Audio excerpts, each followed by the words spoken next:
His lawyer leaned in and whispered 5 words. Just 5. And Vincent's face, that smug, self-satisfied face I'd stared at across the breakfast table for 15 years, went completely white. His hands started trembling. The papers he'd been so eager to sign were shaking like leaves in a storm. And me, for the first time in 3 years, I smiled. But I'm getting ahead of myself. Let me start from the beginning because you need to understand how we got here. How a woman everyone thought had lost her mind actually played the longest, most patient game of her life. My name is Alexis Dunst. I'm 34 years old, and until 3 months ago, I was married to Vincent Mercer. 15 years of marriage. That's longer than most Hollywood relationships, longer than some small countries have existed, and definitely longer than my patience should have lasted. But I'm a stubborn woman. I get it from my grandmother. I met Vincent when I was 17.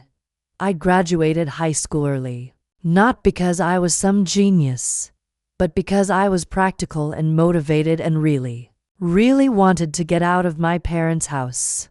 I got a job at Henderson and Price law firm as a file clerk. Minimum wage, maximum paper cuts, but it was mine. By 18, I'd worked my way up to legal assistant. I was good with details, good with numbers, good with keeping my mouth shut and my eyes open. Vincent was 24 when we met at a client event, charming, ambitious, full of dreams about building a real estate empire. He talked about the future like it was already his, like success was just waiting for him to show up and claim it. He said he was going to build something incredible. I said I'd help him file the paperwork. Romance, right? We got married when I was 19. Tyler came along when I was 20. I kept working at the law firm part-time while raising our son, building up my 401k, saving every spare dollar. My grandmother always said a woman should have her own money, not secret money. She'd clarify, just her own. Something nobody could take. At 23, Vincent's business finally took off. He asked me to quit the law firm and help him full-time. He needed someone to manage the books, handle clients, coordinate with contractors. Someone he could trust completely. So, I became his unpaid everything. Bookkeeper, office manager, client liaison, interior decorator for model homes, marketing coordinator, event planner. I did it all while raising Tyler, managing our household, and somehow keeping everyone fed and reasonably happy. My official title was wife. My unofficial title was everything else. For 11 years, I poured myself into building Vincent's dream. And for 11 years, he got the credit, the awards, the recognition. At every industry event, I was Vincent's wife. At every celebration, he thanked his team, his mentors, his vision, but somehow never quite got around to thanking me. Somewhere along the way, things shifted. He started making decisions without consulting me, started staying late for work more and more often, started criticizing little things, the way I dressed, the meals I cooked, my lack of ambition. I was running his entire back office for free while raising his son and keeping his life organized. But sure, not ambitious enough. Then 3 months ago, he dropped the bomb. He came home on a Tuesday evening. I was making dinner. His favorite actually, because I'm apparently a glutton for unappreciated effort. He sat me down at the kitchen table with this look on his face. Not sad, not apologetic, just businesslike. I want a divorce, he said. And then, I want the house, the cars, the business, everything. You can keep Tyler. He said it like he was ordering from a menu. I'll have the assets. Hold the child. Thanks. Keep Tyler like our 15-year-old son was a leftover pizza, like he was an inconvenience. being graciously allowed to stay with me. I just stared at him. 15 years of marriage, and this was how it ended at our kitchen table between the salt shaker and the butter dish, like I was just another item he was discarding. What I didn't know in that moment, what I wouldn't find out until later, was that Vincent had been planning this for months. He already had a lawyer, Harold Whitfield, expensive and experienced. He'd been building his exit strategy while I was meal prepping and scheduling his dentist appointments. I'd been blindsided by a man I'd trusted with everything. The next day, his mother showed up. Lorraine Mercer, a woman who had treated me like the help for 15 years, arrived with her perfectly styled hair and her perfectly practiced sympathy face.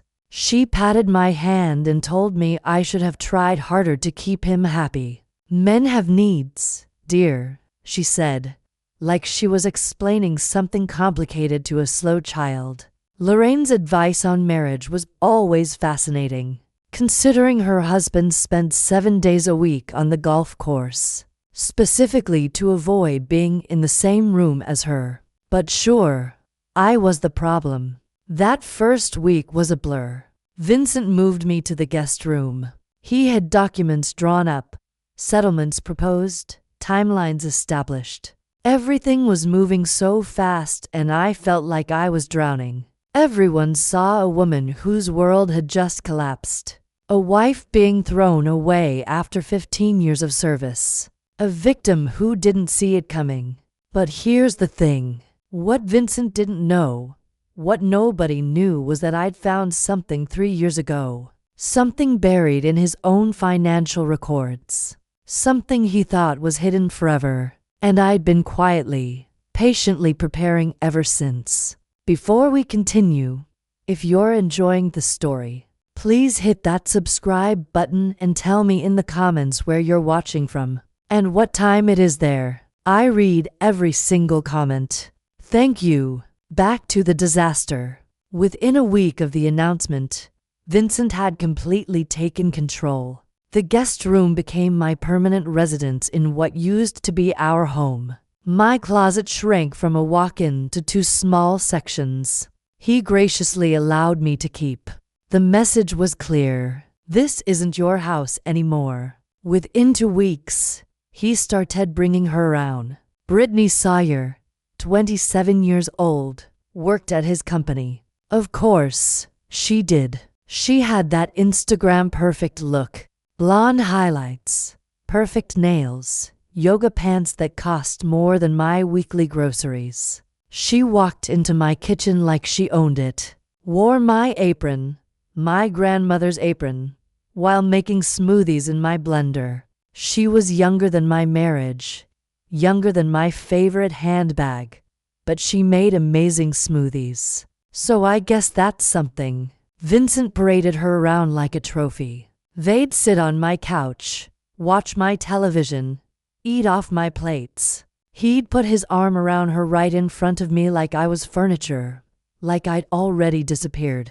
The humiliation escalated daily. First, he kennelled my personal credit card. "We need to separate finances," he said, like he was being reasonable. Then the joint card. Then he suggested I should probably find somewhere else to stay while we sorted things out. My own home. And I was being asked to leave. Lorraine came over, told me pack. And by help, I mean she went through my belongings and decided what I deserved to keep. Old clothes, fine. Family photos, some of them. My grandmother's recipe box. She hesitated on that one like she was considering claiming it for herself. What I was not allowed to take. Any jewelry Vincent had bought me over 15 years. Any furniture I'd picked out. Anything of value. Those were marital assets, Lorraine explained. And Vincent was entitled to them. She packed my things in garbage bags. Not boxes. Garbage bags. Like I was trash being taken out. Through all of this, I had one person I thought I could trust. Diane Holloway. We'd been friends since high school. 20 years of friendship through boyfriends and breakups and babies and everything in between. She was the first person I called after Vincent's announcement. She was so supportive, always checking in, always asking how I was holding up, always ready to listen. She'd come over with wine and let me cry on her shoulder. She told me I deserved better. She told me Vincent was making a huge mistake, but something felt off. Little things. At first, Vincent seemed to know my plans before I made them. When I mentioned to Diane that I was thinking about fighting for the house, Tyler came home the next day saying, Dad told him it wouldn't work. When I told Diane I was looking at apartments in a specific neighborhood, Vincent made a comment about that exact area being too expensive for me. Then it clicked. Looking back, I should have seen it years ago. The way Diane always lit up when Vincent walked into the room. The way she'd compliment him just a little too much. Laugh at his jokes just a little too hard. She always asked about him first whenever we talked. How's Vincent? How's the business? Is Vincent happy? She'd been carrying a torch for my husband for 15 years. And Vincent, because he collected admirers, like some people collect stamps, knew exactly how to use it. He made her feel special, important, not like other women. He probably implied they'd get together after the divorce. Gave her just enough hope to keep her loyal. My best friend was his spy. 20 years of friendship sold out for some flirting and empty promises. At least charge more, Diane. But the worst part wasn't Vincent, wasn't Lorraine, wasn't even Diane. The worst part was Tyler. My son saw everything. The girlfriend, the grandmother packing my bags, the way his father looked at me like I was nothing. And Vincent was working on him, dripping poison in his ear day after day. Your mom is making this difficult. I just want everyone to be happy. She's the one dragging this out. I'm trying to be fair, but she won't cooperate. Tyler started pulling away from me. Not angry exactly, just distant, confused. He didn't know who to believe. And his father was very, very convincing. I could lose the house. I could lose the money. I could lose everything I'd spent 15 years building. But watching my son look at me like I was the problem, that was the knife. That was the wound that actually bled. I hired a lawyer, Nina Castellano, recommended by my old firm. 52 years old, sharp as a razor. Absolutely no tolerance for nonsense. She reviewed my situation and laid out the battle plan. You helped build this business, she said. You're entitled to half of everything. The house, the company, the accounts. We fight. I looked at her for a long moment. What if I don't want to fight? Na stared at me like I'd started speaking another language. Like I'd suggested we send Vincent a thank you card and a fruit basket. She thought I was broken, depressed, too beaten down to stand up for myself. She had no idea. I moved into a small apartment with Tyler. 2 bedrooms, 1 bathroom, a kitchen the size of my old pantry. Half-hour boxes didn't even fit. They sat stacked in the corner of Tyler's room like a monument to how far we'd fallen. Meanwhile, Vincent posted photos with Brittany. New chapter, new energy. Blessed, he wrote. Lorraine commented underneath. So happy for you, sweetheart. You deserve joy. My sister called, furious. You need a shark lawyer. Take him for everything he's worth. Everyone had advice. Everyone thought they knew what I should do. Everyone saw a woman who'd given up, who couldn't fight, who was letting her husband walk all over her. Everyone was wrong. Here's the thing about being underestimated. People stop watching you. They stop being careful around you. They stop guarding their secrets. And that's exactly when you learn everything you need to know. 3 years. That's how long I'd been carrying this secret. That's how long I'd known the truth about Vincent Mercer and his glittering, glamorous, completely fake empire. It started on a random Tuesday night, 3 years before the divorce. Vincent was working late again. He was always working late by then, though I didn't yet know what that really meant. I was going through the company books, reconciling accounts, doing the unglamorous work that kept his business running. And I found something strange. A transfer to an account I didn't recognize. Then another. Then a pattern. Money flowing out of our accounts into places I'd never seen before. I dug deeper. I stayed up until 3 o'clock in the morning, following the trail. What I found made my blood run cold. Vincent had been taking loans against everything we owned. The house, our beautiful house that everyone admired, had 3 mortgages on it. The original loan of $400,000, a second mortgage of $350,000 taken out 4 years ago, a third mortgage of another $350,000 taken out 2 years ago. Total owed $1.1 million. Actual value of the house $850,000. We were underwater by $250. Zero on a home I thought we owned outright. The business was even worse. Lines of credit maxed out at $1 to $100,000.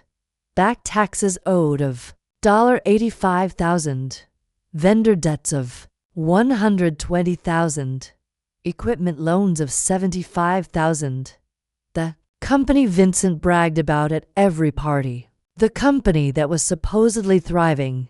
It was drowning in nearly $500,000 of debt. Even the cars weren't real. All 3 were leased with balloon payments coming due. We didn't own anything. We just had very expensive monthly obligations. I sat in my kitchen at 3 o'clock in the morning surrounded by printouts and did the math. Total debt approximately $1.9 million. Total actual asset value maybe $1.6 million. We were $300,000 in the hole, maybe more. But where had all the money gone? I kept digging. Over the following weeks, I traced every transaction I could find, and the picture that emerged was devastating. Cryptocurrency investments, $180,000, all lost. Gambling, $75,000, gone. An apartment I didn't know about, rented for a woman I didn't know about. $60,000 in rent and furnishings. Lifestyle expenses that never made it home. Watches, suits, trips I was never invited on. Another $85,000. My husband wasn't building an empire. He was building a house of cards with borrowed cards that were also on fire. We looked rich the same way a mannequin looks live. Convincing from a distance, completely hollow up close. My first instinct was to confront him, to scream, to cry, to demand answers. But I knew Vincent. I'd watched him operate for years. If I confronted him, he'd manipulate me. He'd explain it away. Make me feel crazy for questioning him. He'd probably find a way to blame me for it. And worse, if he knew I knew, he might try to take control of my separate money, too. See, I'd always kept a little something of my own. My grandmother's voice in my head. A woman should have her own money. My IRA from my law firm years. I'd rolled it over when I quit, but never touched it. By then, it had grown to about $180,000. That was mine, earned from my job, separate property under the law. And then there was Grandma herself. She'd passed away when I was 28, and she'd left me $340,000. Her will was specific. This money is for Alexis alone. I'd kept it in a separate account for 6 years, never commingling it with Vincent's finances, never using it for household expenses. My grandmother kept her own account for 50 years. Not secret money, she'd always say, just mine. Smartest woman I ever knew. I had roughly $520,000 that was completely, legally, separately mine. So, I didn't confront Vincent. Instead, I protected myself. I worked with my uncle, a retired accountant, to create an irrevocable trust for Tyler.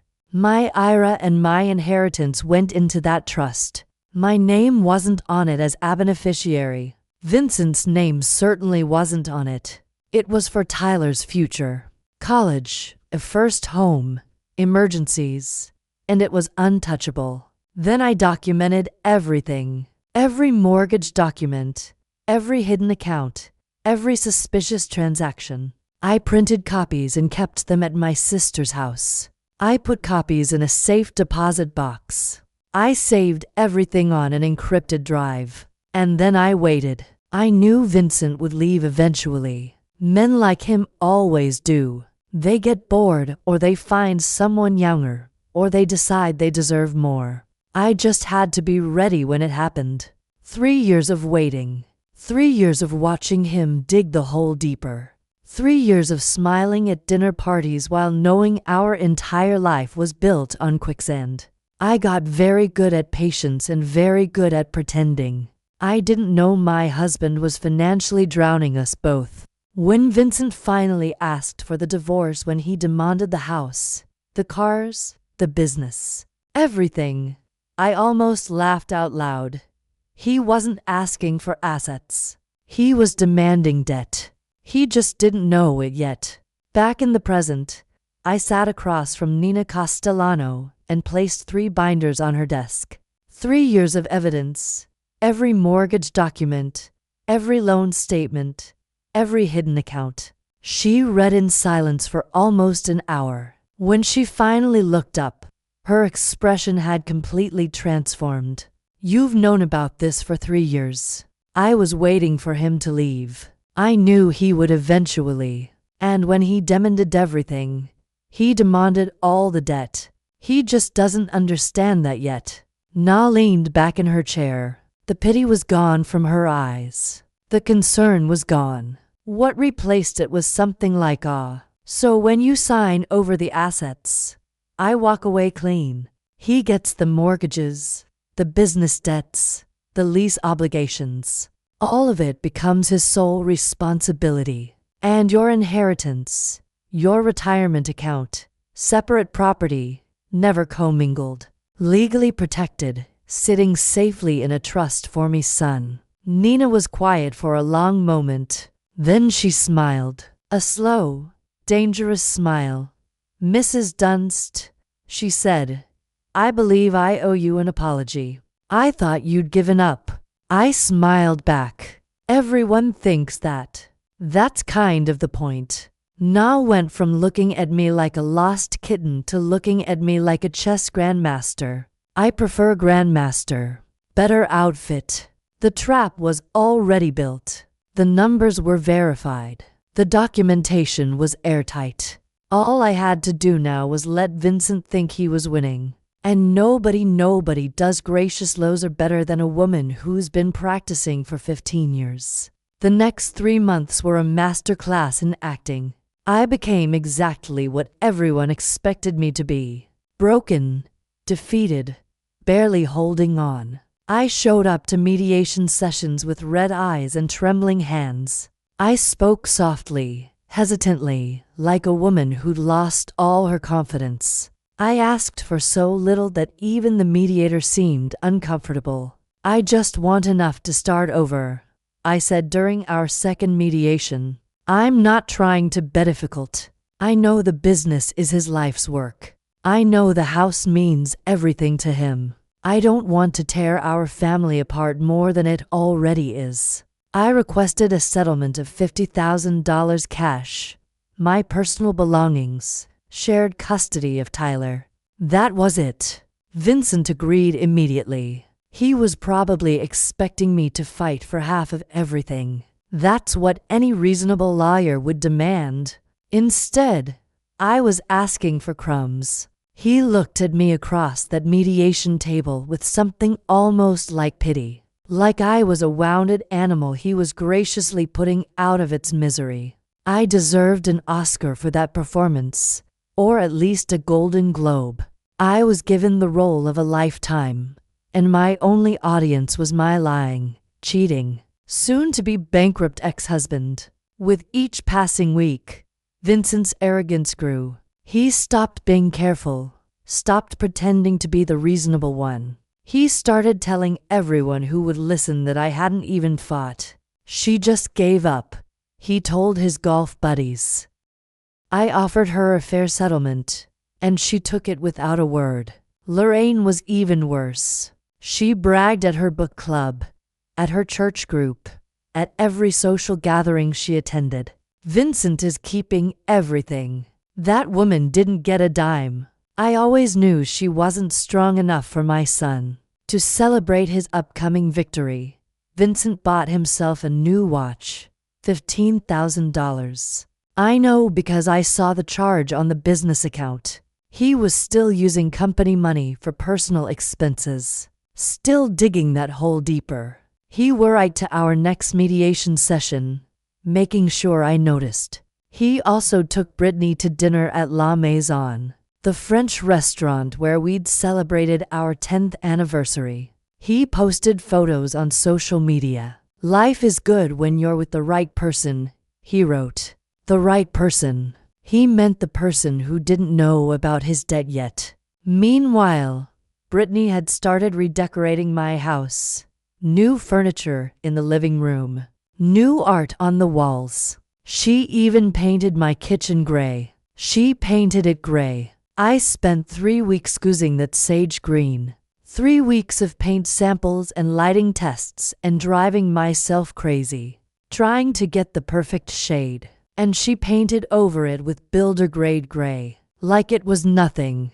Gray like her personality, like her future with Vincent once she found out he was broke. Very fitting, actually. Diane kept calling, fishing for information under the guise of friendship. I played along perfectly. How are you holding up? She'd ask, her voice dripping with fake concern. It just wanted to be over, I'd tell her, making my voice crack slightly. I can't fight anymore. I don't have the energy. Within hours, Vincent would know. I could practically see him relaxing, letting his guard down even further. Diane thought she was playing me. She was actually just being a messenger service. Not a very expensive one either. But while the adults were playing their games, Tyler was watching. And my son, my smart, observant, wonderful son, was starting to notice things that didn't add up. He noticed his dad's new $15,000 watch, but heard Vincent tell him they couldn't afford the school trip to Washington, D.C. He noticed Brittany's shopping bags piling up in the foyer, but heard Vincent complain about money being tight. He noticed the disconnect between the lifestyle his father was projecting and the excuses he kept making. One evening, Tyler came to my tiny apartment and sat down at my second-hand kitchen table. He looked at me with those serious eyes, so much like his father's, but with something Vincent had lost long ago. Honesty, Mom, he said quietly. Is Dad actually rich? I looked at my son for a long moment. What do you think? He was quiet, processing. I think something's not right. I think he's pretending. I reached across the table and squeezed his hand. Trust me, just wait a little longer. My 15-year-old figured out something was wrong before 2 lawyers and a certified accountant did. I should bill his college fund for consulting fees. Behind the scenes, Nina was preparing our legal strategy with surgical precision. The main divorce agreement stated clearly that I was relinquishing all claims to marital property. The house, the business, the vehicles, everything would go to Vincent. In exchange, I would receive my modest cash settlement and walk away. But attached to that agreement was an addendum, a detailed liability disclosure statement. Every debt, every mortgage, every loan, every obligation tied to those assets. When Vincent signed for all assets, he would be legally assuming all liabilities. The mortgages would become his sole responsibility. The business debts would transfer entirely to him. The lease obligations on the cars would be his problem alone. It was all there in black and white. Legal, proper, devastating. Legal documents are like poetry. Not old me. Boring, expensive poetry that can ruin someone's life. My favorite kind. 2 weeks before the final hearing, Harold Whitfield, Vincent's lawyer, called Nena with concerns. My client is assuming significant assets, Harold said carefully. I'd like to request a full financial audit before we finalize, just to verify everything. Nena kept her voice neutral. Of course, we'll provide whatever documentation you need. But when Harold brought this to Vincent, my soon-to-be ex-husband shut it down immediately. No audits, Vincent told him. I built that company. I know exactly what it's worth. I'm not paying for some accountant to tell me what I already know. Harold pushed back. I strongly recommend we verify the asset values before you sign. This is a significant no. Vincent cut him off.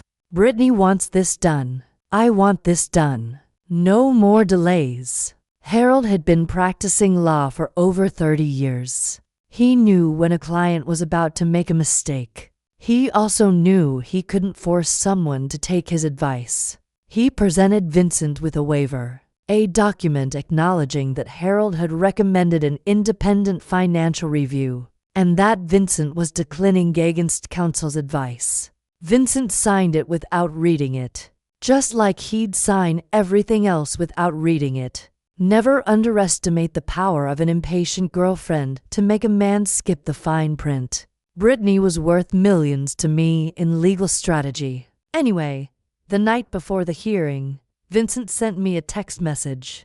Thank you for not making this ugly. I stared at that message for a long time. 15 years of marriage, 15 years of building his business, raising his son, monogaming his life. And he was thanking me for not making things difficult for him while he threw me away. I typed back, I just want what's best for Tyler. What was best for Tyler?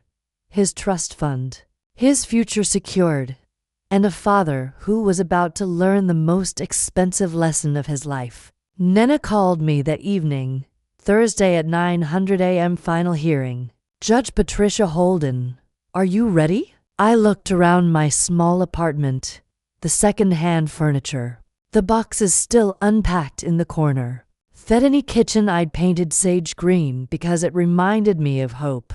I've been ready for 3 years. 3 years of waiting, and it was finally here. I felt like a kid on Christmas morning if Christmas morning involved divorce court and financial revenge. Thursday morning, 9 a.m. Vincent would walk into that courtroom expecting to collect his prize. He had no idea he was about to inherit a financial avalanche, one he'd signed for himself. And the best part, he'd asked for it in writing with witnesses. If you've made it this far, you already know something satisfying is coming.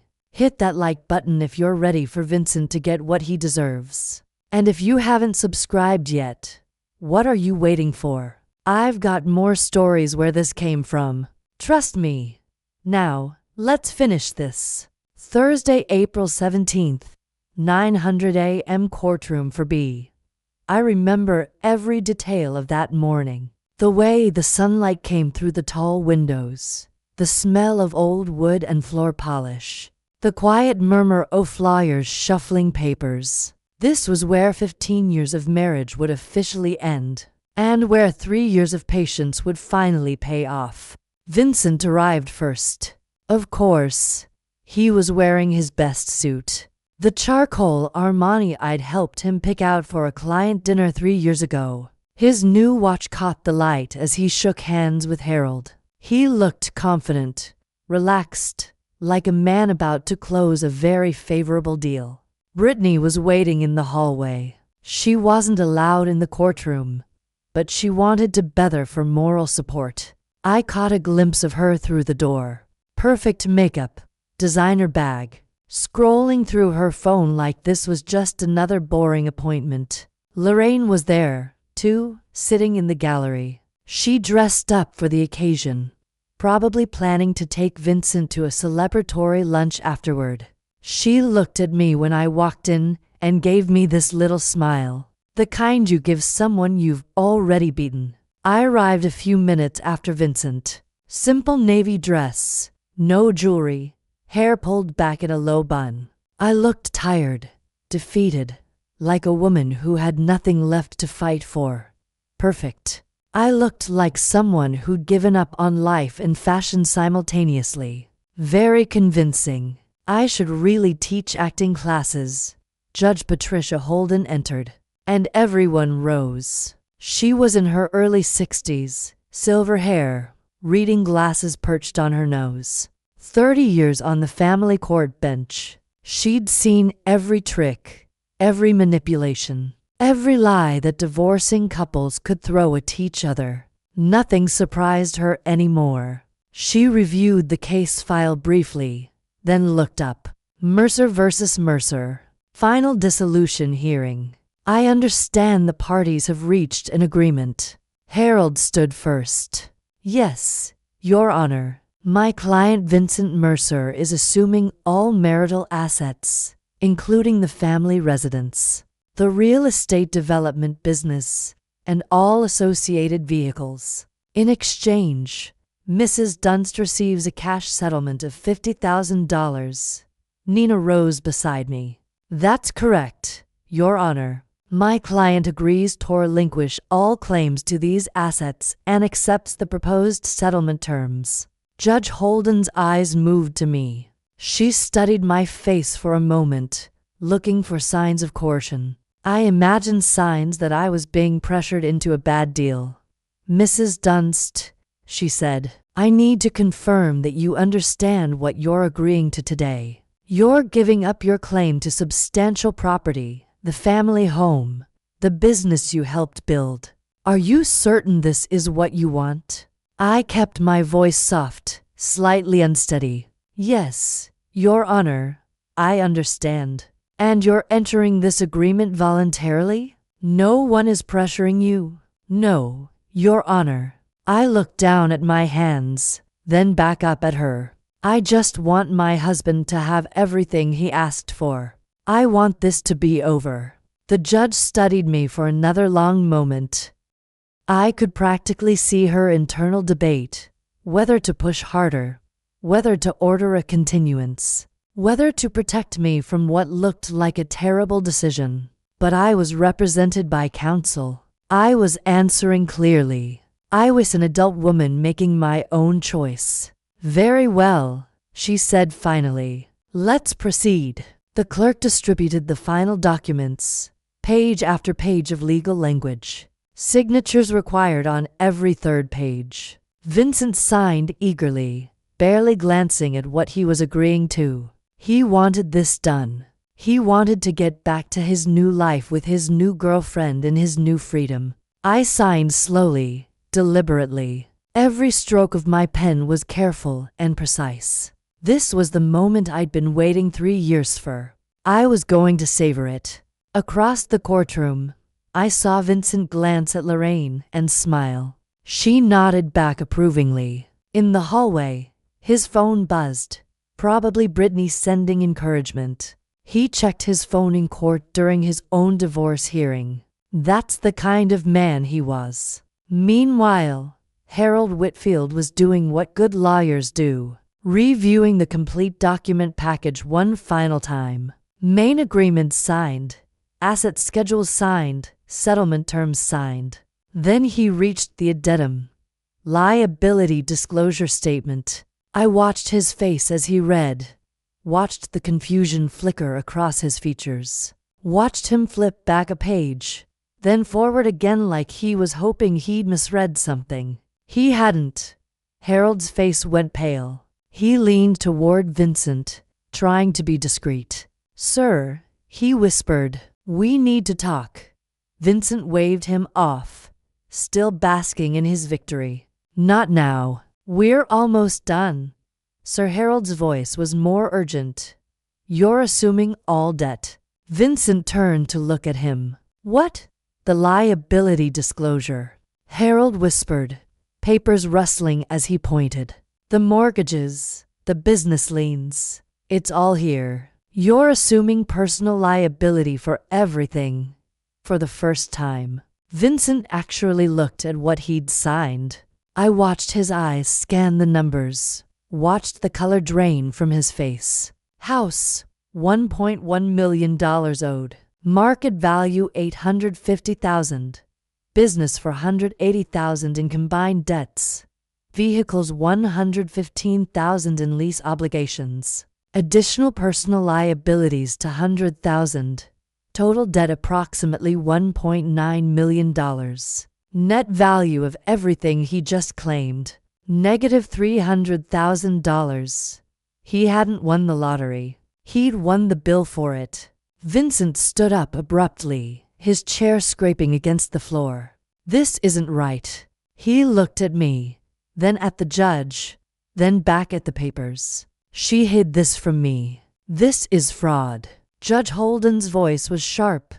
Mr. Mercer, sit down. These numbers are fake. Vincent insisted, his voice rising.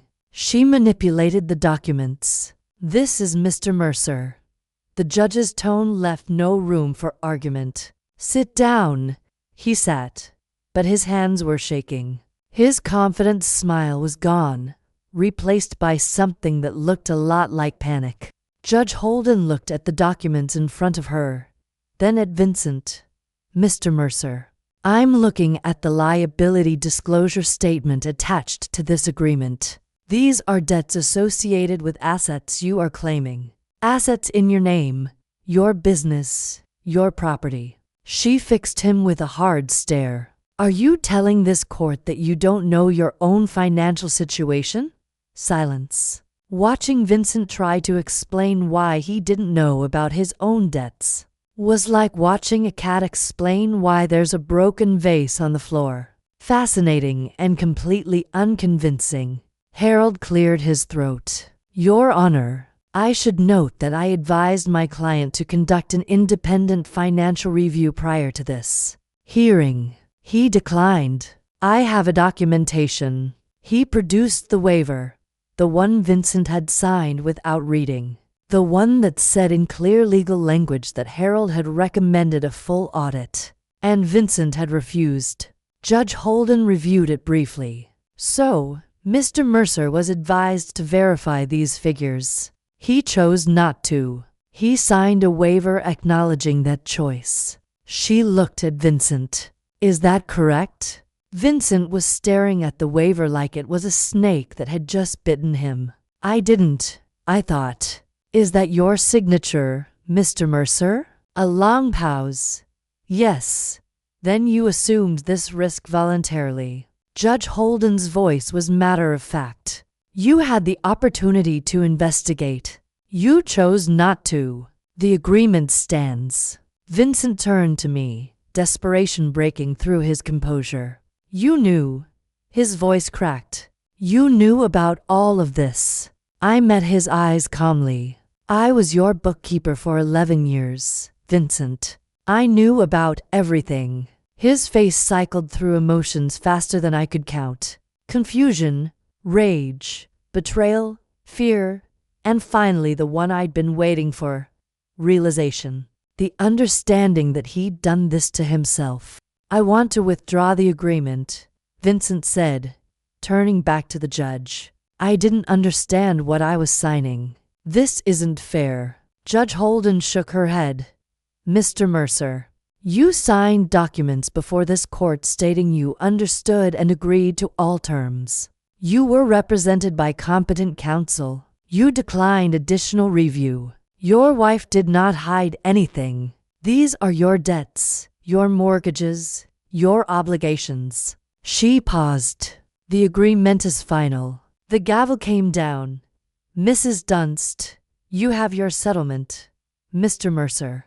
You have the assets as agreed along with all associated liabilities. This marriage is dissolved. I stood, smoothed my dress, picked up my purse. Then I looked at Vincent one last time. He was slumped in his chair, papers scattered in front of him, his whole world collapsing around him. You said you wanted everything except Tyler, I said quietly. I gave you exactly what you asked for. I walked out of that courtroom without looking back. In the hallway, I could hear Vincent's voice rising, yelling at Harold, demanding to know how this happened, threatening lawsuits. Harold's calm responses. I told you to get an audit. I have it in writing. You refused. Through the glass doors, I saw Brittany's face change as she listened. Saw her look at Vincent, really look at him, and see something other than the successful businessman she'd thought she was getting. She was gone before I reached the elevator, moving fast, heels clicking on the marble floor, not looking back. Brittany's exit was faster than her entrance into my marriage. At least she was consistent. I stepped outside into the April sunshine. The sky was blue. The air was warm. Somewhere behind me, my ex-husband was screaming at his lawyer about fairness and fraud and how none of this was his fault. Ahead of me was a new life, smaller than before, simpler, but completely entirely mine. The collapse happened faster than I expected. Within 2 weeks, Brittany had moved out of the house, packed her things in the middle of the night, left a note that said, "This isn't what I signed up for." The gray kitchen sat empty. Within a month, Vincent tried to sell the house. But when you owe more than something is worth, there are no buyers. Just banks calling about missed payments and realtors suggesting short sales. Within 2 months, the business started defaulting.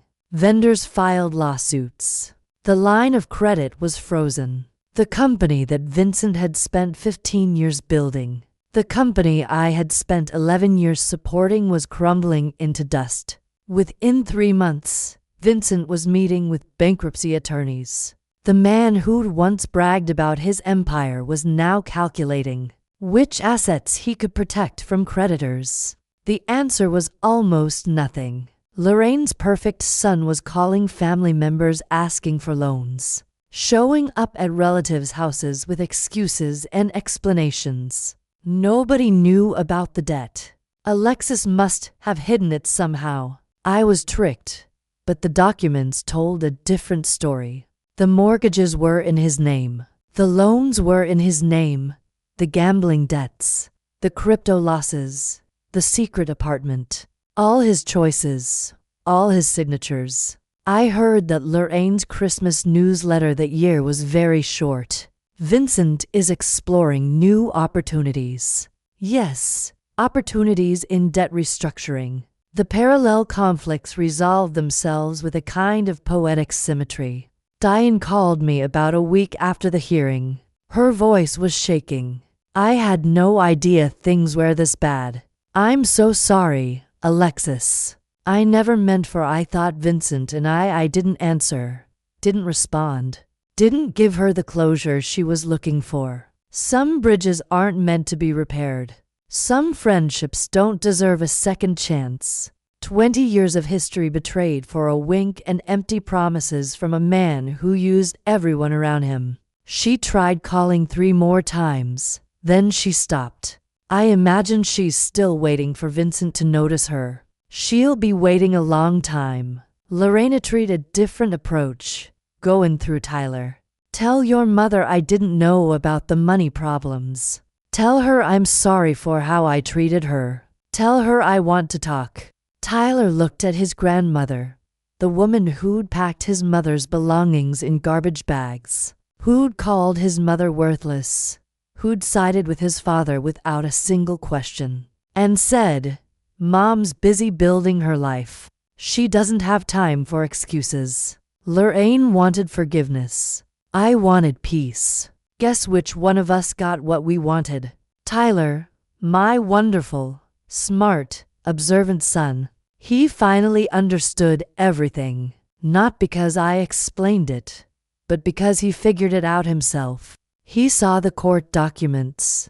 He heard his father's excuses. He watched Brittany leave, watched Lorraine scramble, watched the whole facade collapse. One evening, about a month after the divorce, he sat with me in my small apartment, the one with the sage green kitchen, the one with the second-hand furniture, and the boxes finally unpacked. "You waited 3 years," he said quietly. "You knew this whole time and you just waited.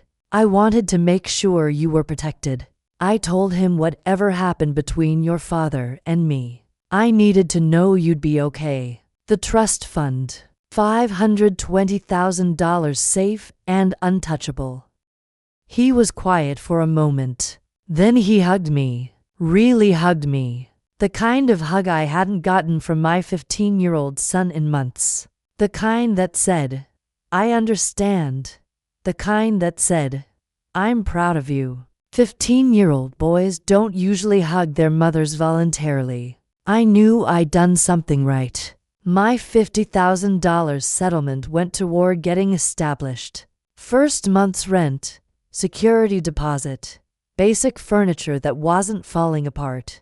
It wasn't luxury, but it was stability. The trust fund stayed exactly where it was. Tyler's future, college, maybe a first home someday, a safety net that nobody could take from him. And me. I enrolled in interior design courses at the community college. The dream I'd put on hold when he was 23 to help Vincent build his empire. I was finally building my own. I started small. My first real client was a woman named Sandra, 52 years old, just ending a 28-year marriage. She was standing in her empty new apartment, looking lost when she asked me, "How do you start over?" I thought about it for a moment. One room at a time, one color at a time, one day at a time. We painted her kitchen sage green. She cried when she saw it. "Happy tears," she said. "The color of new beginnings." About 3 months after the divorce was finalized, Vincent showed up at my apartment. I barely recognized him. He'd lost weight, not the healthy kind. Dark circles under his eyes. His suit was wrinkled. His watch was gone. He looked like a man who'd been through a war and lost. He stood in my doorway, and for a moment, I almost felt sorry for him. Almost.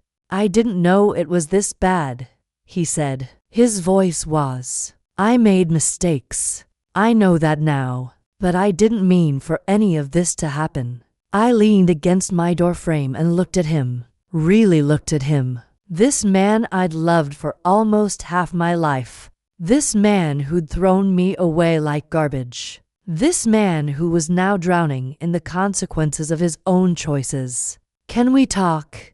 he asked. "Maybe we can figure something out."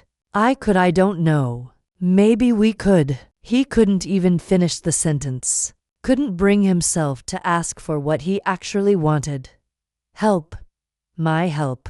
"After everything. You asked for everything except Tyler," I said calmly. "You got exactly what you wanted. Alexis, please. Goodbye, Vincent." I closed the door. He stood in the hallway for 10 minutes. I know because I watched through the peephole while eating ice cream. Best show I'd ever seen. 5 stars. Would watch again. That evening, after Tyler went to bed, I sat in my small living room and looked at my grandmother's photo on the shelf. The recipe box was next to it. The one thing Lorraine had almost taken. The one thing that mattered most. "You were right about everything, Grandma," I said quietly. "Keep your own money. Know your worth. And never let anyone make you feel small." The apartment was quiet, small, nothing like the house I'd lived in for 15 years. But it was mine. Every paint color, every piece of furniture, every decision, mine. And for the first time in longer than I could remember, I was free. Thank you so much for watching. More of my most gripping stories are already on your screen. Click one now and don't miss the best part. You will love it. See you in the next.